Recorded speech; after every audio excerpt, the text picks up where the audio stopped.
You know that feeling when you're completely, utterly depleted. Oh, yeah.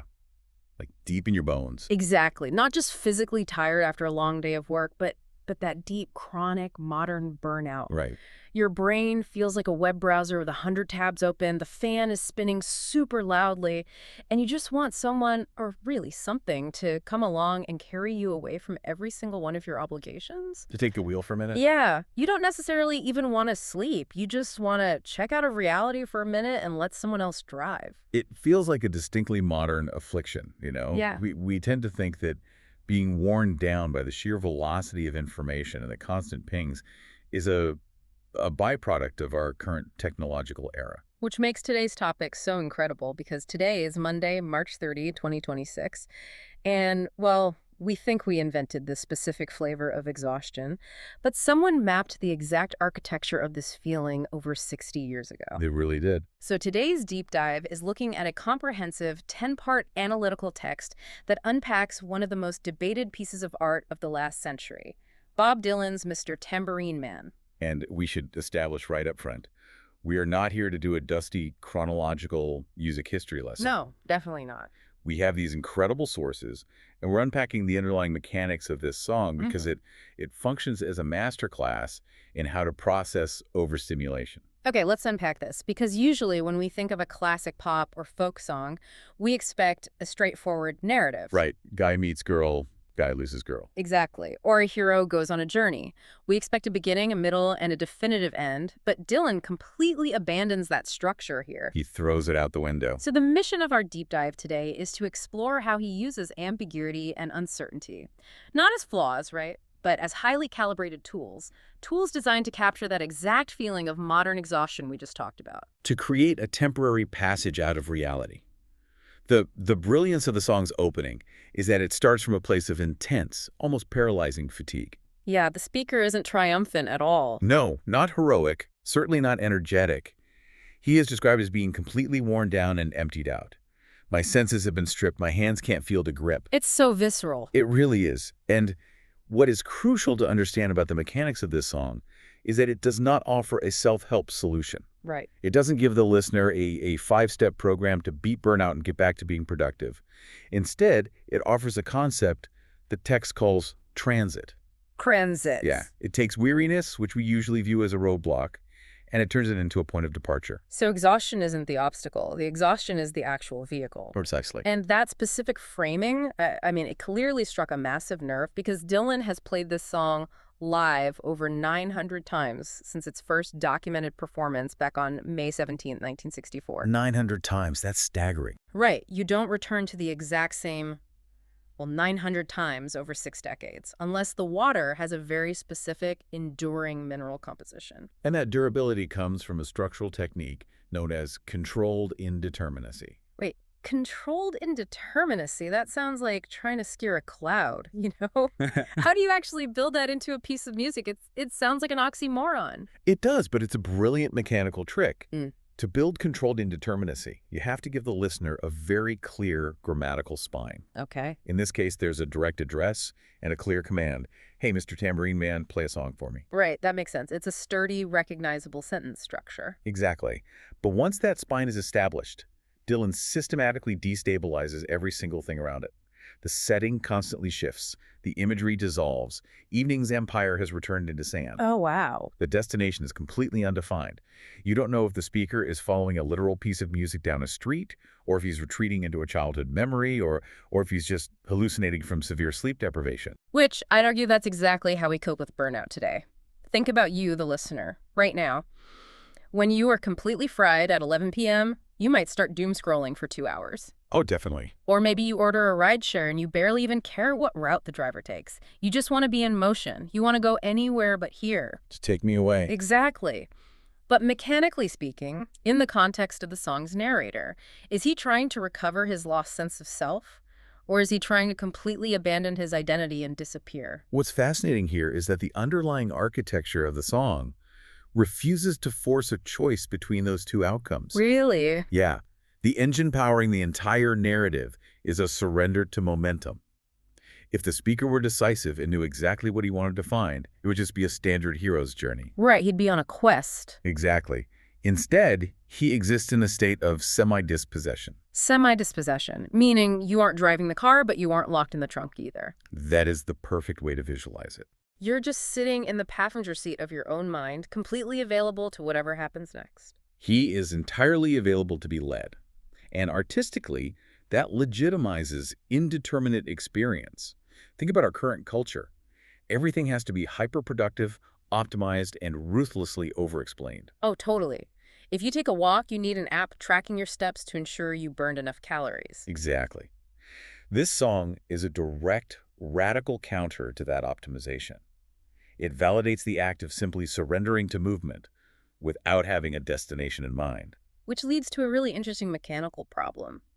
If the entire goal of the song is to escape reality without providing a clear destination, how exactly does Dylan build this new destinationless reality for the listener? Right, because he doesn't have a massive visual effects budget. He's just a guy with a piece of paper, a pen, and an acoustic guitar. He accomplishes it through a reliance on dream logic and relational imagery. The sources often refer to this as the jingle-jangle method. The jingle-jangle method, I love that. He isn't just pulling weird psychedelic words out of a hat at random. He is actively constructing an altered mental environment. So the surrealism isn't just decorative window dressing, it has a functional purpose. The weariness of the narrator literally becomes a physical landscape that you can walk through. Precisely. The technique loosens the rigid grip of ordinary realism so that internal psychological states can become spatial and physical. Wow. But to prevent that landscape from just turning into a puddle of confusing words, he needs an anchor.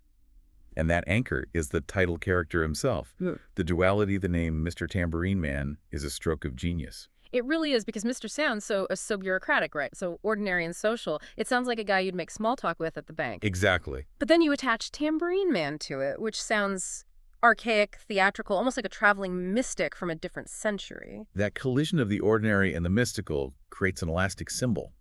The character is concrete enough that you can speak to him like a person in the room, right, but abstract enough that he can hold dozens of different meanings without the song breaking under the weight. He could be a literal musician on the street, a mythological muse, or a spiritual guide leading souls across the river.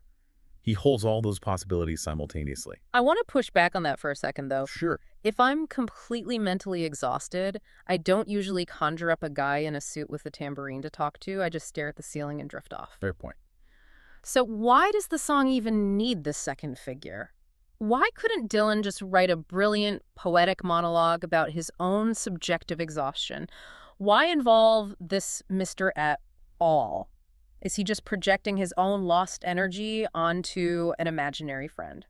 That is the crucial structural question. If you look at the mechanics of poetry, that guide is there to provide the lyric drama. Lyric drama? Yes. If you remove the address, if there is no tambourine man for the narrator to speak to, the abstraction would just float away into pure vagueness. It would read like a very tired teenager's diary entry. Oh, I see. Think of it like a spacewalk.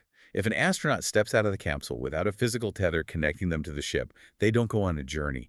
They just float off into the endless void and disappear. Right, that's terrifying. The tambourine man is the tether. By giving the speaker a partner to plead with, a relationship is built directly into the grammar of the song. That grammar keeps the dream logic from drifting into total incomprehensibility. That paints such a clear picture. The grammar of the sentence is the oxygen hose keeping the dream alive. Exactly. Think about the last time someone tried to tell you about a crazy dream they had. It's usually incredibly boring to listen to because it lacks any stakes or direction. It's just a random sequence of events. Yeah. Dylan solves the boring dream problem by turning the dream into an active plea for rescue. And what's wild to consider is the historical context of this. This is a huge deal. This deeply inward, subjective, dream logic writing was a massive, disruptive shock to the public. You have to look at who Bob Dylan was expected to be at that exact moment in time. We're talking about the release of the 1965 album, Bringing It All Back Home. This was a monumental pivot. A huge risk. The album featured electric instrumentation on the first half, which famously outraged the folk purists. But even more shockingly, an album by Bob Dylan only contained 2 songs that could be loosely categorized as protest songs. Which is crazy because he was universally branded as the voice of a generation. He was the topical spokesperson, the guy who pointed his guitar at political The injustice. protest singer. Right. And suddenly he's turning his back on the protest movements to explore this sprawling, surreal interior vision. And audiences, both in the 1960s and today, demand that public figures stick to their assigned roles. When an artist resists those expectations and changes their output, the public immediately searches for monocausal explanations. They want one simple answer. Exactly. They want one easily digestible reason to explain away the complexity of why the artist evolved. And in the case of Mr. Tambourine Man, that desire for a simple answer led directly to the infamous drug reading. The theory that the entire song is just a thinly veiled, literal description of an LSD trip. Exactly. The assumption that all of this beautiful, meticulously crafted ambiguity is nothing more than a diary of chemical intoxication. Now, the sources we're looking at explicitly warn against falling into this kind of reductionism. Great, but here's where it gets really interesting. I'm going to play devil's advocate for a minute. Go for it. Come on. It is the mid-1960s. We are talking about a song featuring heavily altered states of consciousness, drifting surreal imagery, magic swirling ships, smoke rings of my mind, and a desperate plea to escape reality. I hear you. Isn't it at least a little bit about drugs? Are we supposed to pretend the counterculture didn't exist? No, not at all. It is entirely fair and historically necessary to acknowledge the resonance of the counterculture. No one is asking us to be Puritans and pretend that altered state interpretations don't exist, or that they don't perfectly fit the mood of the era. Okay, good. The danger isn't in acknowledging drugs as an influence. The danger lies in a phenomenon called algorithmic simplification. Algorithmic simplification, meaning treating a piece of art like a math problem that needs to be solved with a single variable. Forcing a square peg into a round hole just because you don't have the patience to look at the actual shape of the peg. That's exactly it. If you reduce a rich, multi-layered artistic ecosystem to the singular statement it's about drugs, you completely flatten the art. You kill its interpretive breadth. It makes it so one-dimensional.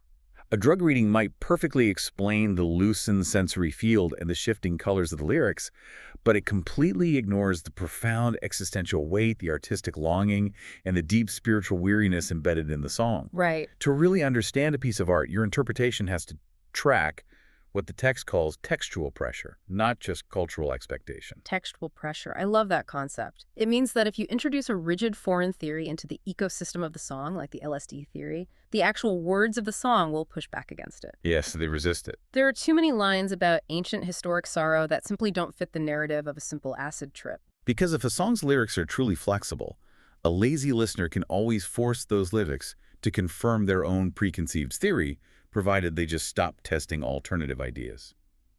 The text pushes back, but you have to be willing to feel that pressure. And if the lyrics themselves are engineered to so heavily resist being pinned down to one simple meaning, then the actual sound of the track has to do the heavy lifting to carry the listener away. The performance of the song physically acts as an interpretation of the words. That is a crucial mechanical distinction. Dylan's original acoustic studio track is incredibly lean. It's sparse and open. Just him and the guitar. Right. The musical arrangement doesn't try to compete with the density of the lyrics. Instead, it protects their ambiguity. By keeping the instrumentation minimal, Dylan leaves massive amounts of room for the listener to breathe and project their own thoughts inside the song. But that exact same spacious acoustic openness is also what allowed the song to be radically hijacked and transformed by other musicians. Which brings us to the incredible cover by the Byrds. Oh, absolutely. In 1965, they took this track and completely revoiced it. They added that iconic, chiming, 12-string Rickenbacker electric guitar. They layered in bright, soaring vocal harmonies, and they took it to the top of the pop charts. And what becomes clear when you analyze both versions is that the Byrds cover didn't cancel out or ruin Dylan's original. And not at all. Instead, it revealed latent possibilities hiding within the composition. By changing the physical sound waves, turning a solitary acoustic drift into a bright, propulsive electric anthem, they literally altered the brain's perception of the lyrics. That's wild. They turned inward drift into outward momentum, and in doing so, they essentially launched the entire genre of West Coast folk rock. It's like Dylan spent months building this deeply introspective, beautifully constructed house. It's got these quiet, moody, dimly lit rooms with strange, fascinating paintings on the walls. I like that image. And then the Byrds come along, kick the front door off its hinges, drag a drum kit into the living room, and throw a massive, joyous house party inside Dylan's architecture. If we connect this to the bigger picture, this transition from acoustic solitude to electric pop is a perfect illustration of how canon formation and cultural memory actually work mechanically. How so? Well, we have this romanticized idea that authorship is a solitary act, the lone genius sweating over a typewriter in a dark room, and the authorship of the literal composition is singular. But public meaning, how a song is remembered by society, is highly collaborative. Right. It takes a village to make a hit. Exactly. The meaning of Mr. Tambourine Man in the global culture is a permanent hybrid of Dylan's inward poetry and the Byrds' outward, genre-inventing sonic energy. Which is just a wild paradox, right? A song written about wanting to escape the demands of the world ended up creating a whole new musical genre that completely took over the world. It's wonderfully ironic. And that incredible transmissibility, the song's ability to be remixed, covered, and recontextualized without losing its core identity is exactly why it refuses to stay trapped in the 1960s. It is still actively shaping culture right now today. It possesses what academics call a robust afterlife. Canonical pieces of art aren't static museum pieces frozen in amber. They survive through constant recirculation and through the application of what we call secondary frames. Secondary frames, meaning the packaging changes the taste of the cereal. The way we consume media today dictates that we almost always encounter the story about the art before we actually encounter the art itself. Precisely. Very few people in 2026 are just stumbling onto an original 1965 vinyl record in a vacuum. You meet the song through a curated filter. Like an algorithm or a playlist. Or an exhibition. For example, right now, the Bob Dylan Center in Tulsa, Oklahoma, is running a massive Going Electric exhibit. It started in July 2025 and is running all the way into this spring 2026. Okay, wow. They are showcasing the actual physical TypeScript drafts of the song. So if you encounter the song in that building, you are experiencing it through a highly academic archival frame. Right. If I'm looking at crossed out pencil marks on yellowed paper behind museum glass, my brain is processing the song through the frame of historical genius at work. I'm looking at the labor and the history. Exactly. But on the complete opposite end of the spectrum, you have a whole new generation of fans who just met this song through Timothée Chalamet's performance on the soundtrack for the film A Complete Unknown. Which came out back in December 2024. Yeah, exactly. And that is a radically different secondary frame that completely changes the cognitive processing of the song. 100%. If I'm 20 years old and I hear this melody for the first time while watching a movie star on a massive cinema screen, I'm not processing a 1960s counterculture anthem. I'm processing a Hollywood narrative about a struggling young artist trying to find his voice. The actor's face, the lighting, the script, that all becomes the frame through which the lyrics are understood. And neither of those frames, the museum or the movie theater, is inherently wrong. But both heavily mediate the interpretation. The archive turns the song into a sacred heretic object. The film turns it into a recreated dramatic emotional beat. Right. While these secondary frames guarantee that the song remains highly visible in the modern algorithm, they also run the risk of detaching the song from its original messy complexity. So what does this all mean? Bringing all of these mechanics into focus, what does this mean for you, the listener, today? How do we responsibly engage with art or really any complex information in an era dominated by TikTok hot takes, endless algorithmic simplification, and constant media repackaging? This raises an important question, and examining the mechanics of the song offers a very specific practical framework as an answer. It's a practice called disciplined openness. Disciplined openness. That sounds like a cognitive superpower. How do you actually practice that practically? It is the active, conscious ability to separate textual evidence from your own personal projection. It means you don't turn a piece of art into a rigidly solved puzzle like the people who insist the song is strictly an LSD trip. Right. But you also don't throw your hands up in defeat and say, well, it's all subjective, so it means absolutely nothing. You make claims about what you're seeing or hearing, but you keep those claims strictly proportionate to the evidence in front of you. That makes a lot of sense. Most importantly, disciplined openness is the psychological ability to tolerate unresolvedness without surrendering your critical judgment. Tolerating unresolvedness. Yeah. I'd argue that is one of the hardest things for a human being to do in the year 2026. We are conditioned to demand the explainer video. We want the article that promises the ending of that movie explained. We crave the definitive answer to relieve the tension of not knowing. But the architecture of Mr. Tambourine Man proves that the tension is the point. The uncertainty isn't a lack of meaning. The uncertainty is the engine that generates the meaning. If you rush to solve the puzzle, you break the engine and kill the magic. So, to bring this entire journey home, we started today with a feeling of deep, modern exhaustion. We broke down how a 60-year-old song turned that fatigue into a vehicle for transit. We really covered a lot of ground. We did. We followed an elastic, mysterious guide into a landscape built entirely on dream logic, tethered only by the grammar of a plea. We resisted the urge to reduce that complex trip to a simple 1960s drug cliché by listening to the pressure of the text. Right. We watched that deeply personal acoustic lyric, bought the entire electric genre of folk rock through the Byrds, and finally we saw how the song survives today, constantly mutating through the secondary frames of museum archives and Hollywood soundtracks. And through all of those decades, all of those covers, and all of those shifting frames, the song remains structurally intact because it stubbornly refuses to over-explain itself. It continually invites you to follow, but it never ever promises to tell you where you are going. Which is exactly why practicing that disciplined openness we just talked about is such a vital skill for you today. In a world that is constantly screaming at you for immediate black and white answers, where every single piece of media is optimized to trigger a quick, definitive reaction, there is immense restorative value in allowing things to remain wonderfully, unresolvedly ambiguous. It acts as the ultimate antidote to that profound, tab-heavy burnout we started the conversation with. It cures the exhaustion of feeling like you have to know everything, all the time. Which leaves us with a pretty provocative thought for you to mull over as you go about your week.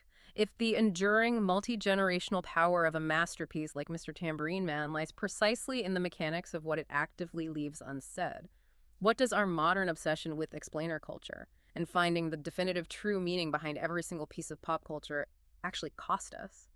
Are we so utterly desperate for the relief of an easy answer that we are slowly losing our ability to simply surrender to the rhythm, step out of our own exhausted reality, and just follow the tambourine?